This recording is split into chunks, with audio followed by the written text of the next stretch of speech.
मैदान और जो कुछ उसमें है वह प्रफुल्लित हो। उसी समय वन के सारे वृक्ष जय जयकार करें।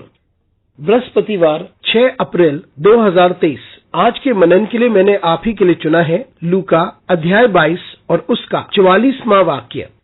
और वह अत्यंत संकट में व्याकुल होकर और भी हृदय वेदना से प्रार्थना करने लगा और उसका पसीना मानो लहू की बड़ी बड़ी बूंदों की नाई भूमि पर गिर रहा था। आपका दिन आशीषित हो। और पीड़ा में होकर यह सबसे कष्टदायी दर्द थी जिसमें से यीशु मसीह होकर गुजर रहे थे। क्या वे अपने पिता की इच्छा में बने रहें या ना बने रहें? आइए इस वाक्य पर मनन करते हैं। आज की सुबह का विषय है पीड़ा में।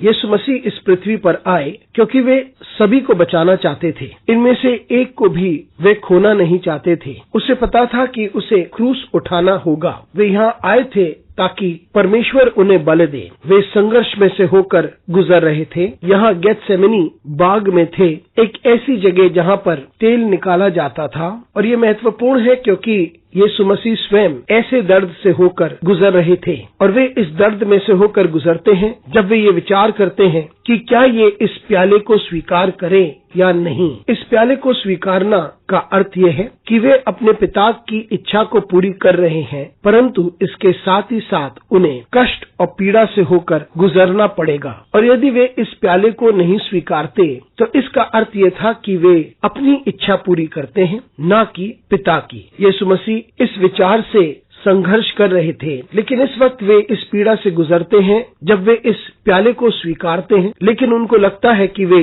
कमजोर हैं और दुर्बल हैं। वे पिता के पास आते हैं और पिता उन्हें एक स्वर्गदूत भेजता है। लेकिन यीशु मसीह का दर्द इतना अधिक था कि लेखक इसको बताते हुए कहता है कि जो पसीना यीशु मसीह से निकल रहा था वह लहू की तरह था और इस दर्द से यीशु मसीह गुजर रहे थे। और इस पीड़ा के बावजूद यीशु मसीह ने चुनाव किया कि वे पिता की इच्छा को पूरी करेंगे, ना कि अपनी इच्छा। मित्रों, ये समझना जरूरी है, यदि यीशु मसीह को हमारे लिए मरना था तो ये आसान नहीं था। उसे इस बड़ी पीड़ा से होकर गुजरना था। उसे ऐसे समय से होकर गुजरना था जहाँ उसे बहुत अधिक दर्द सहना था, बहुत अधिक दर्द सहना था। और यीशु मसीह ने इस कीमत को चुकाई ताकि हम स्वतंत्र हो जाएं, ताकि हम आशीषित हो और हमें चंगाई प्राप्त हो और हम पिता को देख करके मेल मिलाप करें। मित्रों, पीड़ा में यीशु मसीह ने इस प्याले को स्वीकार लिया और उसने पिता की इच्छा को पूरा किया। तो आइए हम यीशु मसीह से इस बात को सीखें कि हम अपनी इच्छा को परमेश्वर की इच्छा पर सौंपे,